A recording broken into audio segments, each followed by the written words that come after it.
Hidup Jokowi! Perseteruan kubu FPI-HTI, yaitu di kubunya Cosinuddin, Kurnia, Fadilah, Rustam Effendi, dengan kubunya Roy Panci, Sentana, juga Spiritualitil. Terjadi karena kedua belah pihak menginginkan membongkar ijazah Pak Jokowi dengan tuduhan ijazah Pak Jokowi palsu. Kita semua sudah tahu ya teman-teman. Tetapi di tengah perjalanan, Roy Panci memilih jalan pra-peradilan. Dan ini dianggap oleh si Tompel sebagai upaya untuk melarikan diri dari tanggung jawab membuktikan ijazah Pak Jokowi di persidangan. Sebenarnya di awal dari kasus ini terjadi, mereka sudah kehabisan amunisi untuk membuktikan ijazah Pak Jokowi palsu. Mereka sudah kehabisan cara bagaimana untuk meyakinkan publik bahwa ijazah Pak Jokowi palsu. Ini disadari oleh Spiritualitil dan Roy Panci serta Refli Harun dan juga pengacara-pengacara mereka. Sehingga mereka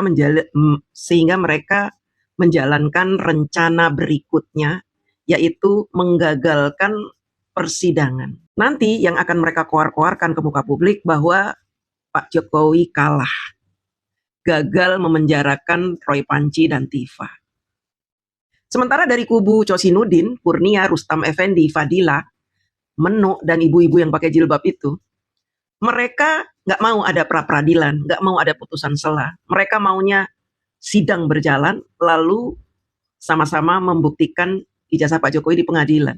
Kedua-duanya sebenarnya adalah kubu goblok bin idiot. Karena mereka sama-sama tidak memahami esensi dari sidang yang sedang dihadapi oleh Tifa dan juga Roy Panci. Sebagai dua orang pertama yang akan disidangkan. Kenapa sih jaksa menyidangkan sedikit-sedikit orangnya, nggak sekaligus 12 orang gitu? Karena masing-masing orang punya kejahatan yang berbeda-beda. Dan masing-masing orang disanksi dengan hukuman yang berbeda-beda. Sehingga memang harus dipisahkan. Mereka adalah orang-orang yang ada di kejadian yang dilaporkan oleh Pak Jokowi. Dan masing-masing punya peran yang berbeda-beda. Peran yang paling parah dari mereka mencemarkan nama baik Pak Jokowi adalah perannya si Spiritualitil dan Roy Panci. Makanya mereka disidangkan lebih dahulu. Berkas-berkas perkara mereka paling banyak. Jadi supaya cepat kelar, berkas-berkas yang terbanyak inilah yang didahulukan. Nanti sidang berikutnya, Kurnia, Fadilah, itu tinggal nambah-nambahin aja. Melengkapi dari sidangnya si Spiritualitil dan Roy Panci.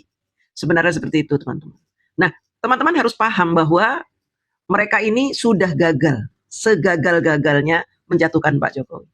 Sehingga karena mereka gagal, mereka sekarang cakar-cakaran. Saling menyalahkan. Ibarat kata begini, gue tuh mau menjatuhkan Pak Jokowi. Nanti kalau di persidangan, Pak Jokowi itu kita bantai habis, kata si Tompel. Kata si Roy Panci, Refli Harun, Spiritualitil, Sentana, dan orang-orang yang masih sekubu dengan Roy Panci, mengatakan, kita ini sudah didakwa, kita ini akan masuk penjara. Sementara sidang itu bukan untuk membuktikan ijazah Pak Jokowi asli atau palsu. Percuma kalau kita melawan Pak Jokowi pasti kita kalah. Karena bukti-bukti dari Pak Jokowi itu sangat lengkap, komplit. Orang yang mendukung Pak Jokowi ijazahnya asli itu sangat banyak. Kita tidak mungkin menang melawan Pak Jokowi di pengadilan. Kalian itu mau menjerumuskan kami ya. Spiritualitil dan Roy Panci mau kalian jerumuskan ke penjara ya. Tunggu dulu, kita harus menyelamatkan Roy Panci dan juga Spiritualitil. Makanya dilakukanlah pra-peradilan dan juga putusan sela. Nah, dari kubu si Tompel ini kesal ketika mereka mengatakan itu. Loh, ini kan perjuangan. Perjuangan itu nggak boleh mundur. Ketika kalian berada di depan, akan disidangkan, ini kesempatan kita untuk menjatuhkan Pak Jokowi. Gitu, kata si Cosinuddin. Makanya Cosinuddin itu berapi-api, menganggap bahwa kalian itu udah dikerjain sama Pak Jokowi. Kita harusnya balik menyerang Pak Jokowi di pengadilan. Kalian jangan pengecut, bikin pra-peradilan, putusan sela. Kapan mau sidang? Kapan Pak Jokowi akan dihadirkan? Gitu, kata si Tompel. Maklumlah orang-orang bodoh itu tidak memahami bahwa mereka sebenarnya sedang menantang badai angin yang sangat kencang. Mereka tidak akan mampu menjatuhkan badai angin Justru sebaliknya, mereka lah yang akan berputar-putar di udara tanpa menghasilkan sesuatu. Karena nyata-nyata bahwa ijazah Pak Jokowi asli. Kita dengarkan dulu perseteruan dua kubu goblok ini ya. Yang tidak pernah datang ke sidang itu kan hanya Jokowi. Di CLS Solo tidak datang, di sidang Bambang Tri tidak datang, Bang Kozinudin tahu sendiri itu. Tapi Pak Roy, di sidang manapun dia datang. Dr. Tifa tidak pernah mangkir, langsung datang. Meskipun tidak perlu ditahan, kan gitu. Nah, jadi kita harus mengerti pengecut ini apa. Kalau mengajukan eksepsi, maaf ya Bang Kozin, kita bersahabat, tapi menurut saya itu nggak pengecut. Tahan dulu Bang, tahan di situ, tahan di situ. Responnya Bang. Kang mabok ini ya, si Michael, menurut si Michael bahwa Roy Panci dan Tifa ini pemberani, di setiap sidang dia selalu datang. Mereka selalu mensupport si Bambang Tri, mensupport Sugi Nur, bahkan di sidang-sidang CLS mereka datang sebagai saksi ahli, bercerita di depan hakim, walaupun ujung-ujungnya juga kalah. Tapi mereka berani datang, sementara Pak Jokowi katanya nggak berani datang, goblok ya. Jadi teman-teman harus tahu, di sidang-sidang yang mereka ada-adakan itu, Pak Jokowi tidak pernah dipanggil oleh hakim untuk datang di persidangan itu. Karena apa? Karena ijazah Pak Jokowi asli. Jadi harus tahu ini para pembenci Pak Jokowi.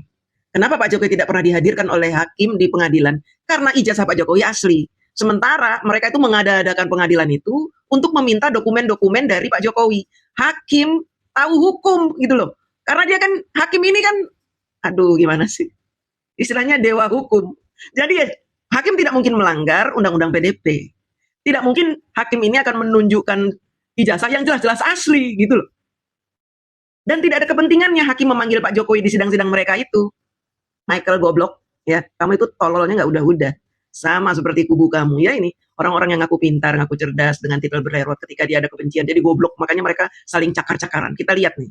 Serangan dari si Tompel untuk si Roy Panci dan ini. Ini seru sekali teman-teman. Karena apa? Ini akan menjadi pelajaran buat kita semua. Tentang esensi dari pengadilan yang ada mendakwa si spiritualitil dan Roy Panci seperti apa. Apakah itu salah Pak Jokowi? Bukan. Justru Pak Jokowi adalah pihak korban. Mereka adalah pelaku-pelaku kejahatan yang harus diadili oleh negara agar mempertanggungjawabkan semua yang sudah mereka lakukan, menuduh Pak Jokowi berijazah palsu, memalsukan ijazah. Mereka harus tanggung jawab. Tetapi dua orang goblok ini kan masih aja ngotot, ingin menyerang Pak Jokowi, ingin menjatuhkan Pak Jokowi, ingin membuat malu Pak Jokowi di persidangan. Padahal tidak akan terjadi hal itu. Karena di persidangan justru yang akan dicecer itu ya si spiritualitil maupun si Roy Panci. Kubu Roy Panci dan spiritualitil ini merasa terdesak. Mereka tidak berani beradu dengan bukti-bukti yang ada di Pak Jokowi. Nggak berani. Walaupun katanya mereka punya bukti-bukti yang tidak terbantahkan, mereka tidak berani melawan. Makanya mereka menunda sidang. Supaya apa? Supaya mereka bisa merekayasa bukti-bukti. Mereka bisa membuat alasan-alasan kenapa mereka melakukan pencemaran nama baik. Mencari-cari alasan supaya alasan mereka dibenarkan oleh hakim sehingga nanti mereka tidak jadi dihukum. Ini yang dilakukan oleh Roy Panci dan spiritualitil. Sementara dari kubu si Tompel itu, mereka menganggap bahwa saat di persidangan inilah saat yang tepat untuk menjatuhkan Pak Jokowi. Padahal nggak akan terjadi itu. Emang goblok itu si Tompel. Nggak akan terjadi itu. Gimana caranya menjatuhkan Pak Jokowi? Lawang sidang itu mendakwa si Tifa dan Roy Panci kok. Bukan mendakwa Pak Jokowi. Goblok sekali mereka ini. Sidang ini korbannya Pak Jokowi gitu loh. Saya ulang-ulang terus. Supaya teman-teman terpatri di sini. Bahwa sidang yang berlangsung di PN Jakarta Timur itu adalah sidang untuk mengadili si spiritualitil dan Roy Panci. Udah itu. Bukan mengadili Pak Jokowi.